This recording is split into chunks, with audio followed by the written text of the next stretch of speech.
Irmãos, vamos abrir as nossas Bíblias no livro de Salmos. O pastor estava falando do tempo que passa rapidamente e nós vamos meditar num tema que passa por essa ideia também de aproveitarmos o tempo. E uma das grandes maneiras de aproveitar o tempo é agradecendo. Diga gratidão.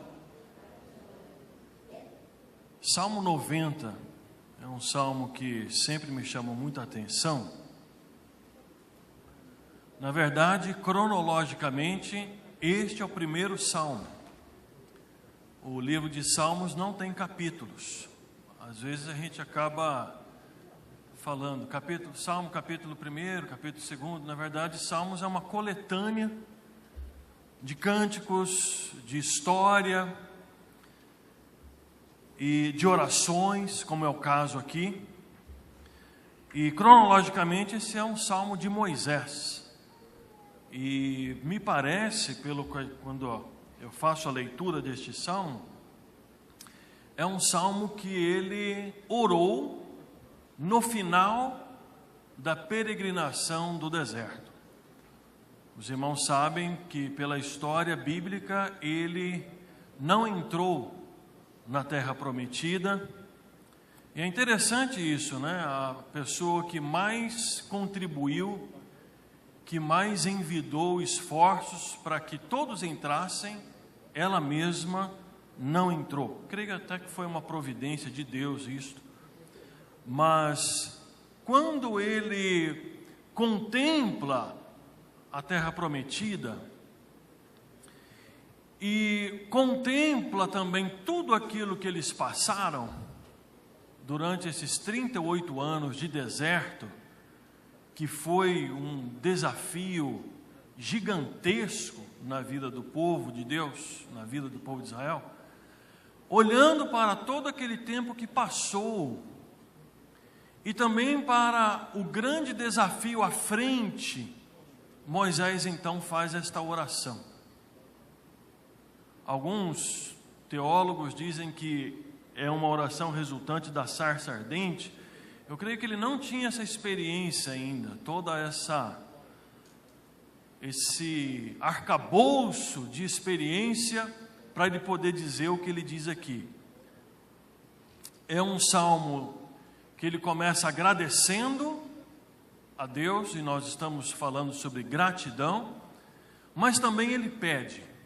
E eu creio até que uma das formas de agradecer a Deus é pedindo, porque quando nós pedimos, nós estamos confessando a Deus a nossa dependência dele.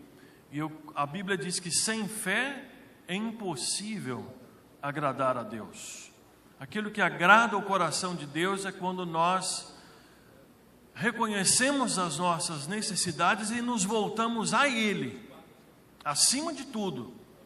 Isto alegra o coração de Deus e o nome disto é fé. Este salmo, eu procurei dividi-lo da seguinte maneira: Moisés começa com uma declaração solene de tese: Senhor, Tu tens sido. E então ele faz uma descrição nos versículos 1 e 2 de quem Deus é. Logo depois, ele apresenta o contraponto e ele faz uma declaração de antítese: Senhor, nós somos. E ele também descreve algumas características da natureza, dessa natureza efêmera dos seres humanos. Tese e antítese vão caminhando, conflitando até o versículo de número 11, que é o ápice ia falar capítulo, né? Não, que é o ápice dessa oração. Quem conhece o poder da tua ira e na tua cólera segundo o temor que te é devido? Então, esse é um ponto de convergência, o versículo 11, para uma síntese. Porque esse conflito entre tese, Senhor, tu tens sido, e antítese, Senhor, nós somos, vai gerar uma carência, um pedido. E a partir do versículo 12, ele começa com os verbos aí no imperativo, dizendo: ensina-nos, volta-te, sacia-nos, alegra-nos, apareça e seja. Vamos ler todo o capítulo 90. Eu vou ler, os irmãos acompanham. Senhor, tu tens sido o nosso refúgio de geração em geração. Antes que os montes nascessem, ou que tu formasses a terra e o mundo, sim. De eternidade a eternidade, tu és Deus. Tu reduzes o homem à destruição e dizes: volvei, filhos dos homens, porque 1000 anos são aos teus olhos como o dia de ontem que passou, e como a vigília da noite. Tu os levas como corrente de água, são como um sono, são como a erva que nasce de madrugada cresce e floresce, à tarde corta-se e seca. Pois somos consumidos pela tua ira e pelo teu furor somos angustiados. Diante de ti puseste as nossas iniquidades, os nossos pecados ocultos à luz do teu rosto. Pois todos os nossos dias vão passando na tua indignação. Acabam-se os nossos anos como um conto ligeiro. A duração da nossa vida é de 70 anos, e se alguns, pela sua robustez, chegam a 80 anos, o melhor deles é canseira e enfado, pois passa rapidamente e nós voamos. Quem conhece o poder da tua ira e a tua cólera, segundo o temor que te é devido? Ensina-nos a contar os nossos dias de tal maneira que alcancemos coração sábio. Volta-te para nós, Senhor, até quando? E aplaca-te para com os teus servos. Sacia-nos de madrugada com a tua benignidade, para que nos regozijemos e nos alegremos todos os nossos dias. Alegra-nos pelos dias em que nos afligiste e pelos anos em que vimos o mal. Apareça a tua obra aos teus servos e a tua glória sobre os seus filhos. E seja sobre nós a graça do Senhor nosso Deus, e confirma sobre nós a obra das nossas mãos. Sim, confirma a obra de nossas mãos.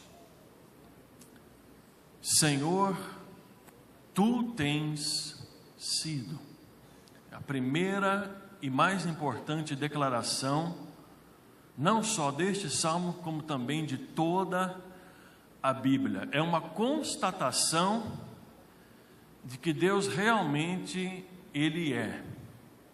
A primeira pergunta que Moisés fez, quando Deus lhe colocou aquela grande missão, aquele desafio humanamente impossível, de libertar o seu povo do Egito e de levá-lo até esta terra que eles estão para entrar. A primeira pergunta, quando Moisés se deparou com este grande desafio, foi: Senhor, quem sou eu?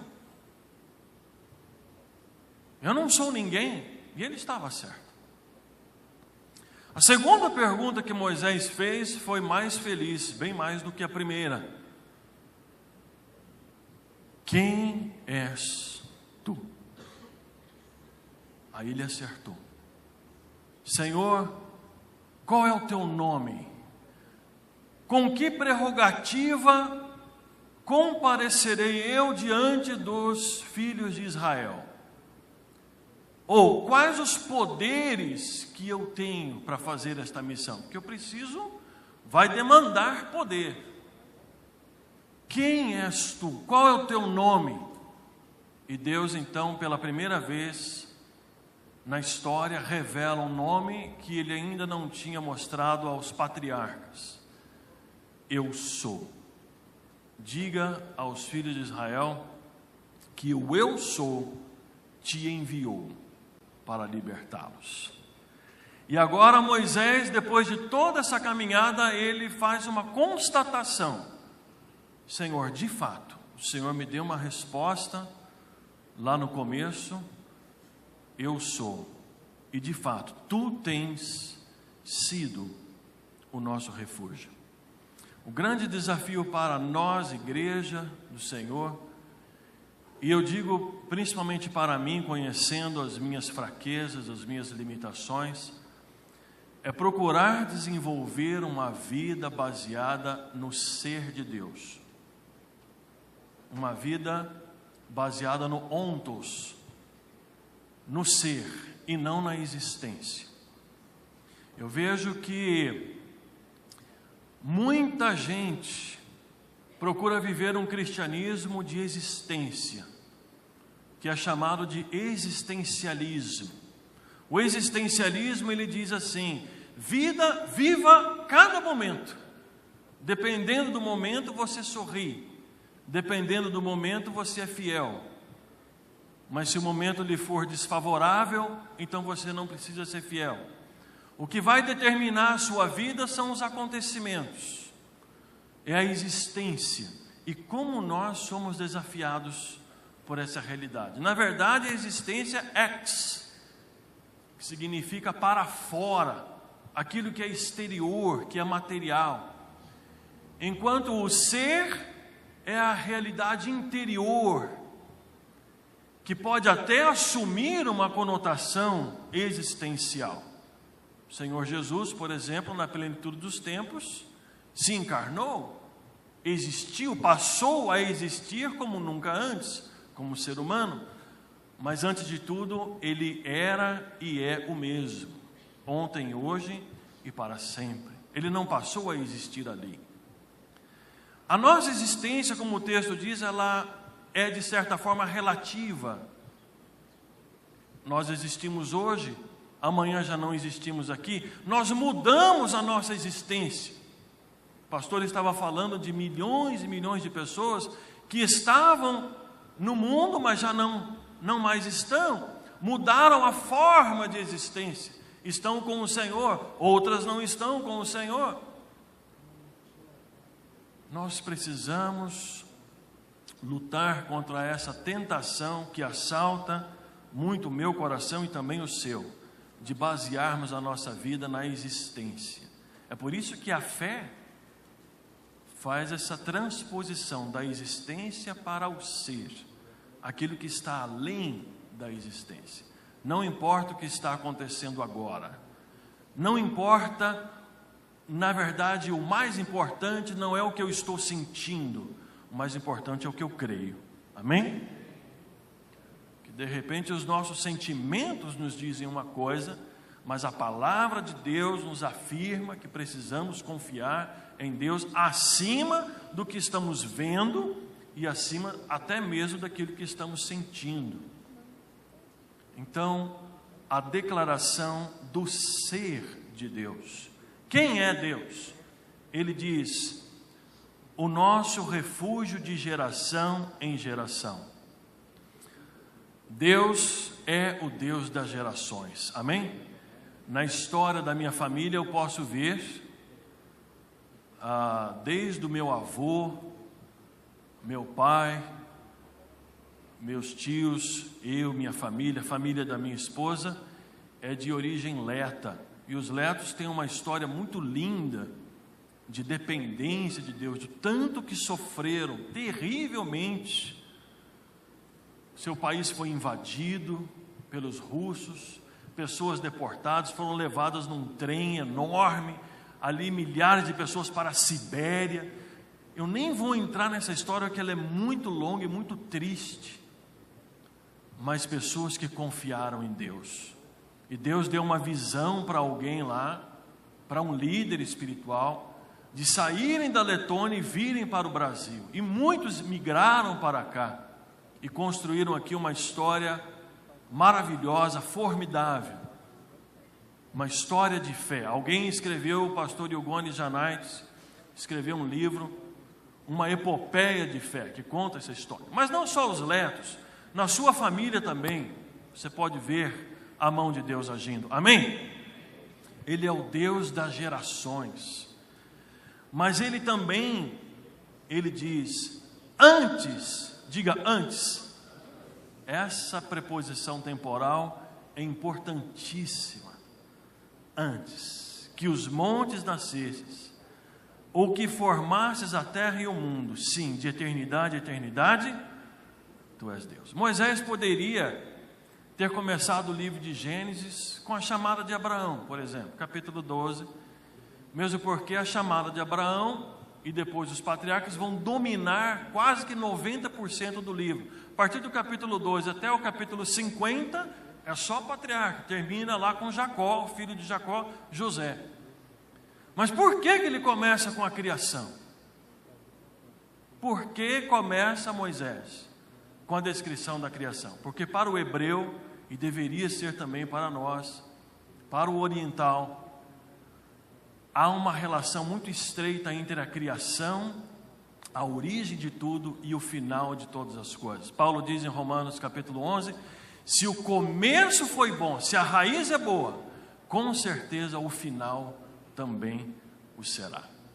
Por isso ele começa dizendo que no princípio criou Deus os céus e a terra. Antes de haver qualquer coisa, Deus era. E depois que tudo terminar, Deus continuará sendo. Na nossa vida, entre tantas coisas que entram e saem do cenário da nossa história, a gente precisa perguntar, o que é que vem antes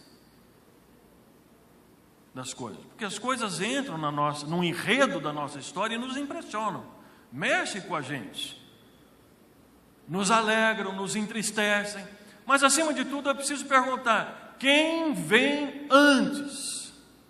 Os montes significavam para eles um desafio muito grande o tempo todo. Mas além das barreiras, além das dificuldades, quem vem antes? O Senhor.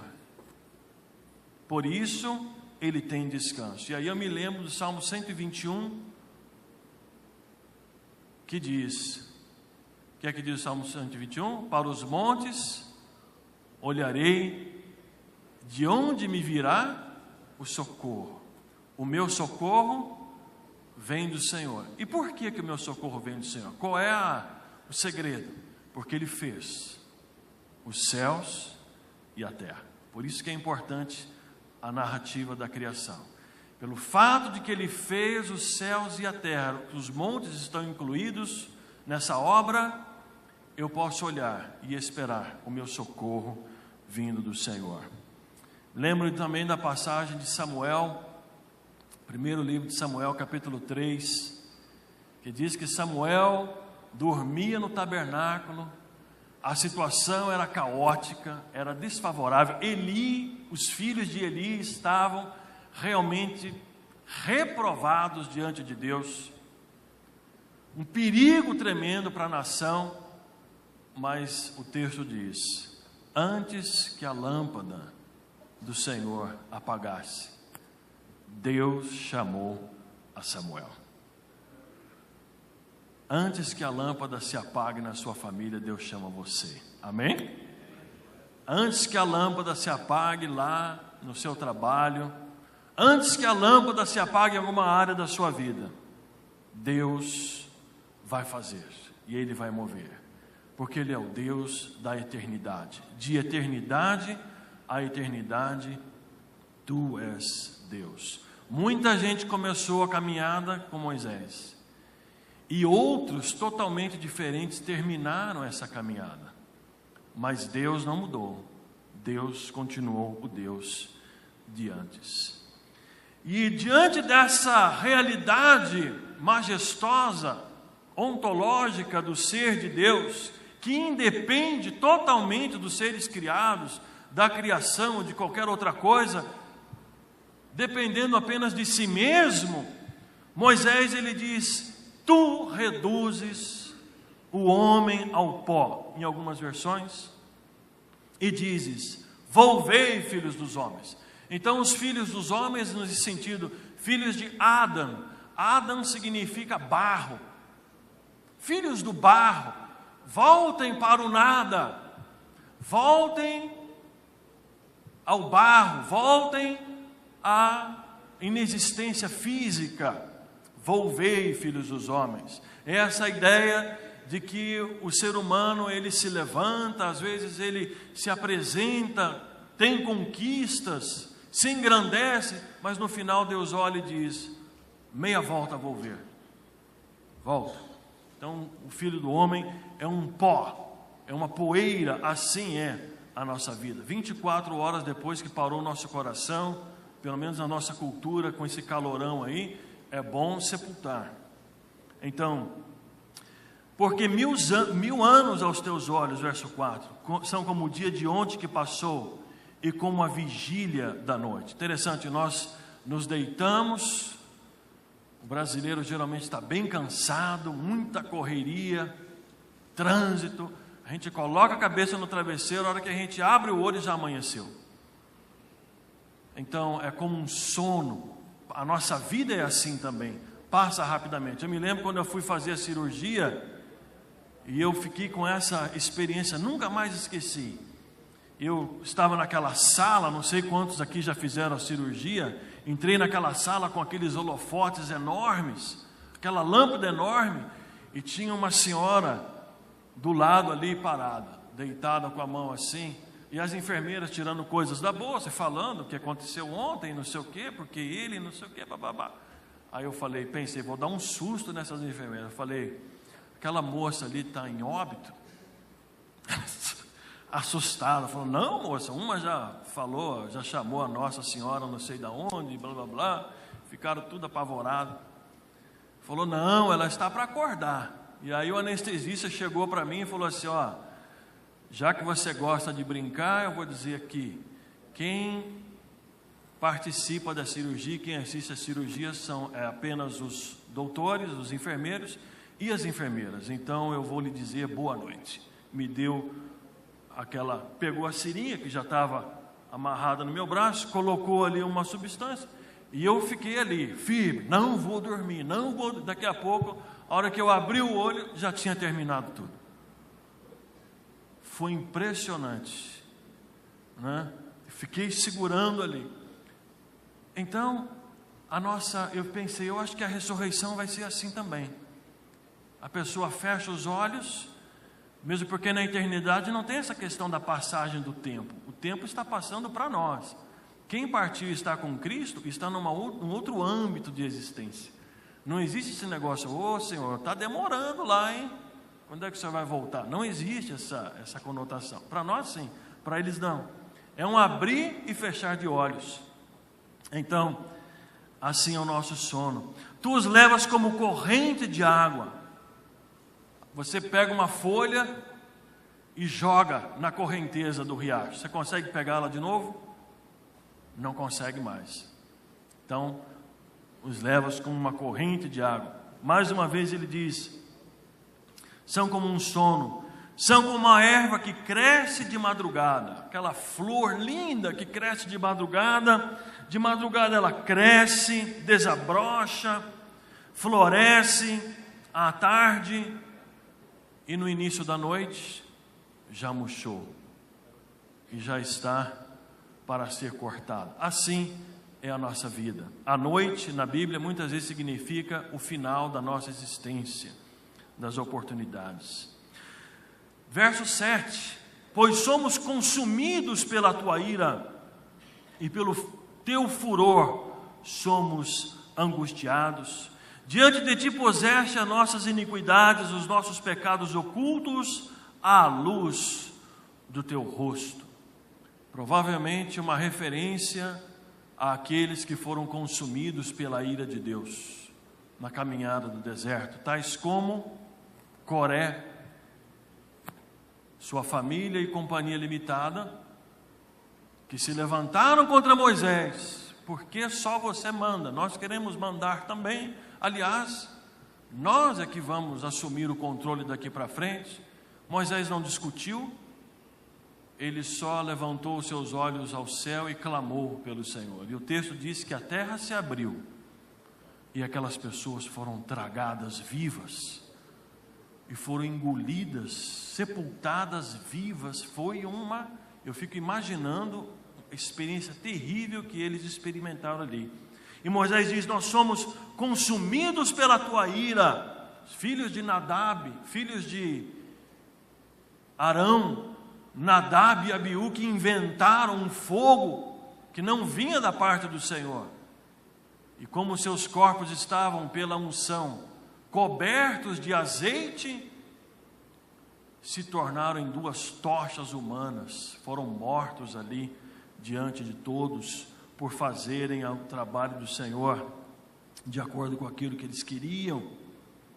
Verso 9: pois todos os nossos dias vão passando na tua indignação, acabam-se os nossos anos como um conto ligeiro. Aquele conto que tem um início, um meio e um final rápido. A duração da nossa vida é de 70 anos, e se alguns pela sua robustez chegam a 80 anos, o melhor deles é canseira e enfado, pois passa rapidamente, e parece até aqui uma expressão ultramoderna: e nós voamos. E nós voamos. Que expressão interessante.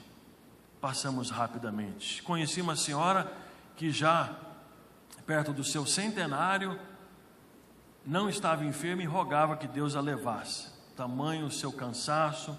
Claro que isso varia de pessoa para pessoa, mas ela estava com saudade dos seus familiares. Tamanha a sua confiança de que estar com Cristo era muito melhor. Ela já falava muito sobre o céu, muito sobre realidades eternas, e não demorou muito e o Senhor de fato a levou. Verso 11: quem conhece o poder da tua ira e a tua cólera, segundo o temor que te é devido? De qualquer maneira, nós somos consumidos por essa ira, pelo fato de que temos uma natureza pecaminosa. Nós temos um conflito dentro de nós, mesmo salvos, mesmo novas criaturas, nós temos essa, de quando em quando a gente precisa parar, se arrepender, confessar os nossos pecados, tomar cuidado para que a queda não seja muito grande. Então, o fato é que existe esse conflito, e nós, como Isaías falou, meus olhos viram o Senhor, e eu tenho a sensação de que eu vou morrer, porque Ele é santo, santo, santo. A natureza pecaminosa. Qual é a solução? Uma pergunta de conversão para uma síntese. Olhando tudo isso, o ser de Deus majestoso e a nossa fragilidade de criaturas, o que eu preciso pedir? Então ele diz, versículo 12: ensina-nos a contar os nossos dias de tal maneira que alcancemos coração sábio. Ou seja, não é vergonhoso o fato de sermos criaturas. Não há nenhum problema no fato de que a gente nasce, cresce, se desenvolve, reproduz e morre. O problema não é esse. O problema está em passar diante da face de Deus e não ser sábio. O problema é ter uma comunhão com Deus e não aprender nada. Coração sábio. Provérbios vai falar sobre essa tônica aqui. Ensina-nos a contar. É interessante que nós, que pensamos adultos que somos, que sabemos muito bem contar, precisamos repensar essa nossa conclusão, porque um dia passa depois do outro, nós passamos um dia, outro dia e outro dia, e a hora que a gente para e a gente pensa, qual é a contagem dos nossos dias? precisamos contar dia após dia, amém? Todas as manhãs o Senhor renova a sua misericórdia para conosco. Se contarmos um dia após o outro, todos os dias contando, como um favor, Deus nada me deve, Ele não me deve nada. Tudo aquilo que eu recebo é pelo seu favor e pela sua graça, assim todos nós. Portanto, um coração grato, que conta, Senhor, obrigado por mais um dia. Outras pessoas melhores do que eu se deitaram e não levantaram. Então eu te agradeço, Senhor, me dá sabedoria. Aí o nosso coração se torna sábio. O nosso coração. E eu nunca me esqueço no seminário, quando primeira aula o professor entrou, e ali, primeiro ano, sabe como é que é, né? Todo mundo naquela expectativa. Então o professor escreveu bem grande no quadro: só aprende quem sabe que não sabe. Nunca mais esqueci dessa frase. Só aprende quem sabe que não sabe. Enquanto nós dizemos até mesmo para Deus que nós sabemos, não conseguimos aprender. Quando nós chegamos e dizemos: Senhor, nós não sabemos. Aí Ele diz: bem, meu filho, então eu vou te ensinar. E eu olhando, eu que até certo ponto da minha vida, na minha adolescência, até na minha juventude, confesso para os irmãos que eu pensava que eu sabia. Eu pensava que eu sabia. Mas de alguns anos para cá, eu tenho entendido que eu não sei. Eu não sei.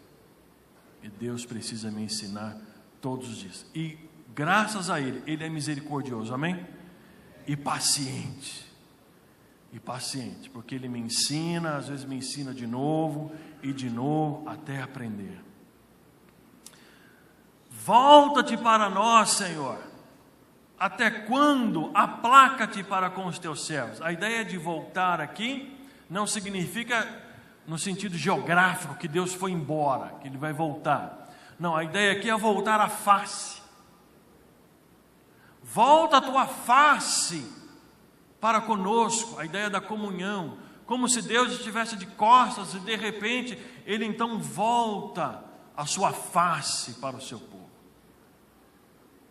Provavelmente uma lembrança daquela experiência da idolatria, do bezerro de ouro, quando Deus disse a Moisés: esse povo é recalcitrante, é um povo duro, eu não irei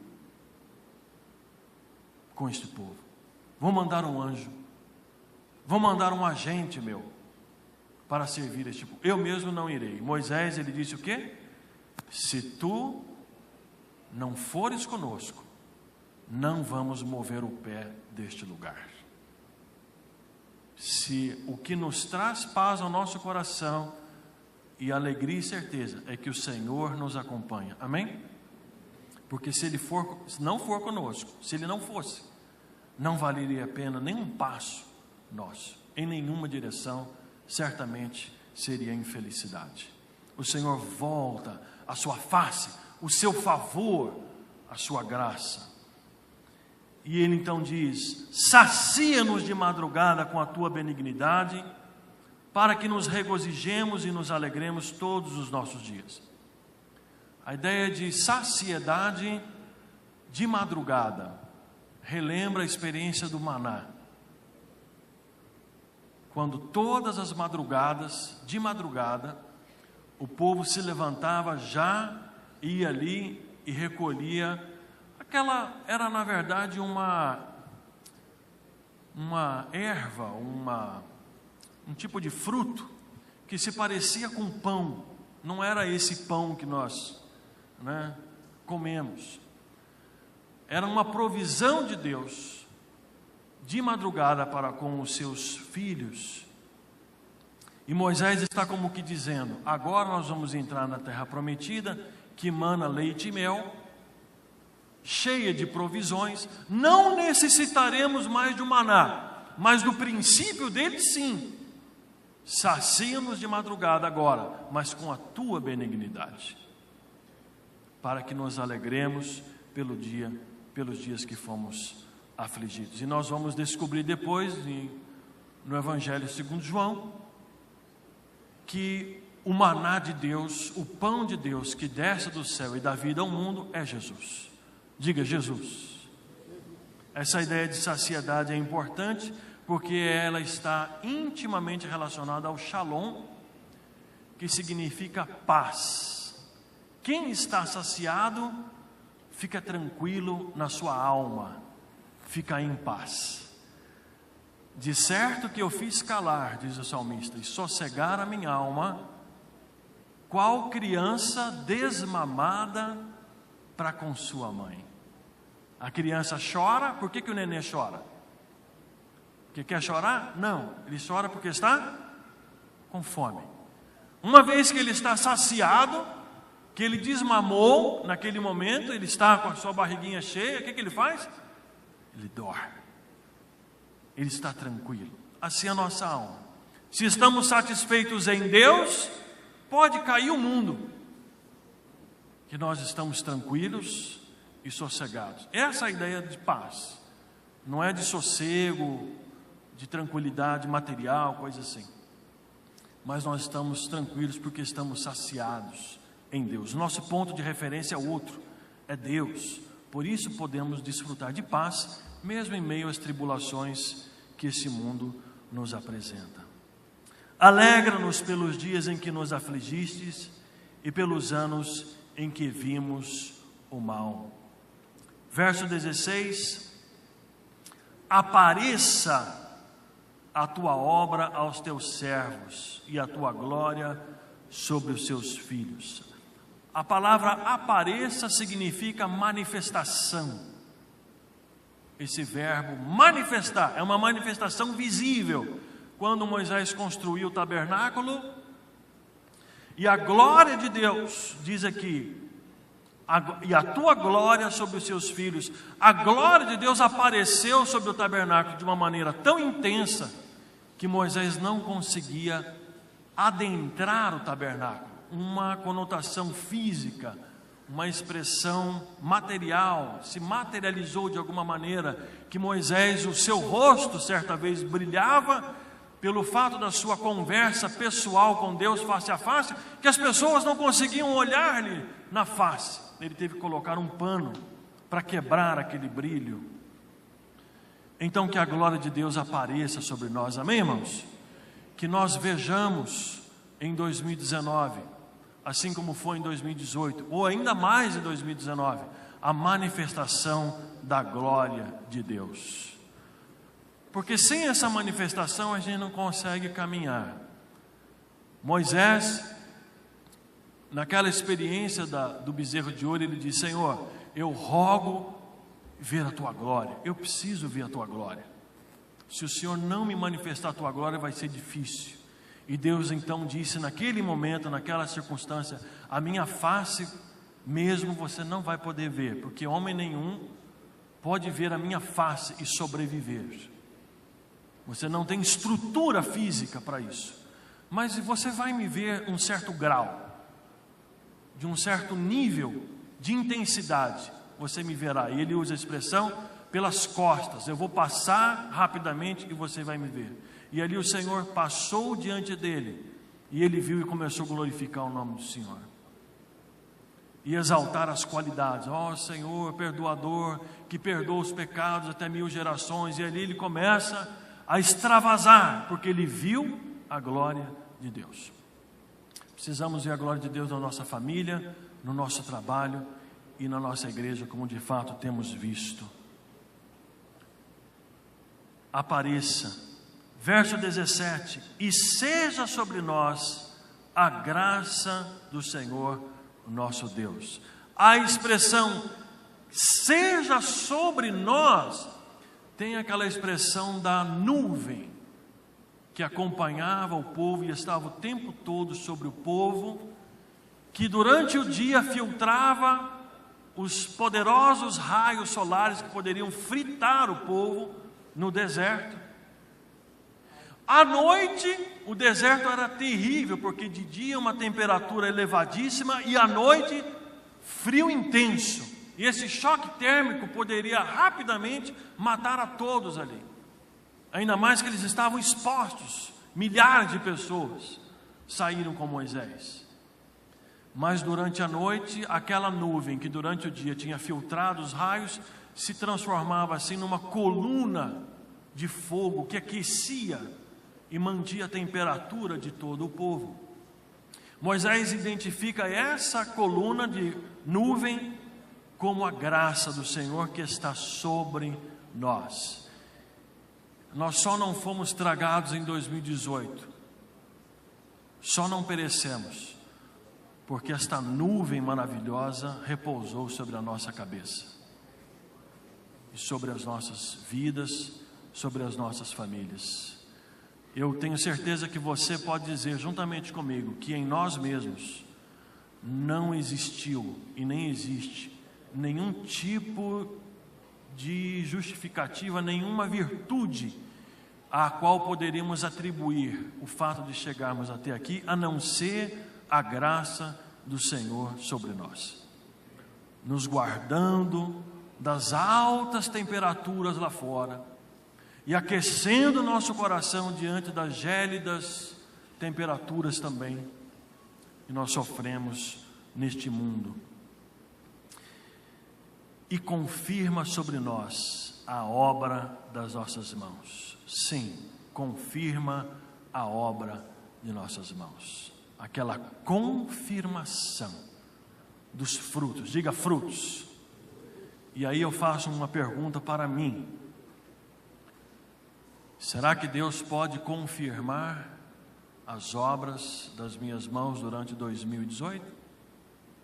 Será que Deus pode confirmar as suas obras de 2018? Que a nossa resposta seja: sim, Senhor. E confirma as obras de nossas mãos. Como tenho dito ao pastor, esta igreja vai crescer ainda mais, amém?